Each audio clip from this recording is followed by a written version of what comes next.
Meer talen, meer toekomst. De wetenschap is ter onderzoek al lang uitzoeken. Goede brengen groene cheese. Boterrood en groene kaas. Bread and green cheese. Goede brengen groene cheese. Cheese. De ontwikkeling van een taal begint al op het moment dat een baan op de wereld komt. Het is dan ook belangrijk dat de ouders van dat moment al dus een protte taal aanbieden. Voorlezen, liedjes jongen, praat het in het baan in goede zin. De vraag is vaak, in welke taal kind dat het beste? 15 roene Jensjes. Eigenlijk is het zo dat taal is een vermogen wat kinderen hebben om te ontwikkelen in die eerste 7 jaar van hun leven, mits ze maar ondergedompeld worden in taal. En dan kunnen ze 1 of 2 of misschien ook wel 3 talen leren.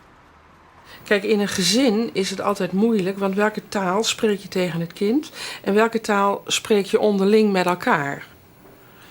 Er zijn situaties waarin ouders Fries met elkaar spreken, maar naar kinderen toe consequent Nederlands. Nou, ik weet niet of dat nodig is, want die kinderen leren dat Nederlands toch wel. En als voor vader en moeder Fries de emotionele taal is, dan zou ik zeggen, spreek dan ook maar Fries tegen je kinderen. Want het Nederlands nemen ze toch wel op, zodra ze op school komen. Dat gaat nog vanzelf in die periode. Als ik met papa ben, spreek ik Fries. Als ik met mama ben, spreek ik Nederlands. Zijn we met z'n drieën, spreken we weer Nederlands. Dus voor een kind niet probleemloos. Dus een tweetalige opvoeding gaat goed als het spontaan gebeurt in die kinderlijke ontwikkeling en als het voor het kind duidelijk is wie welke taal met hem spreekt. Dus het kan zijn dat moeder de ene taal spreekt, vader de andere taal. Het kan ook zijn dat thuis de ene taal wordt gesproken en vanaf de peuterklas de andere taal, bijvoorbeeld Fries thuis. En vanaf dat een kind naar de peuterklas of de kleuterschool gaat, het Nederlands. Dat is voor een kind geen enkel probleem. Dan bouwt hij vanzelf die 2 talen op.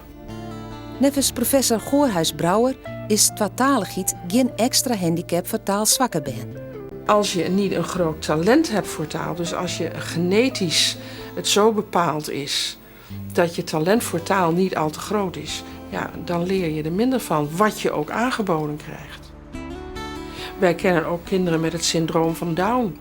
En dan vragen de ouders ook Friese ouders, van mogen we ze tweetalig opvoeden? Nou, doe vooral. Ze leren wat ze in hun vermogen, wat ze in aanleg hebben meegekregen.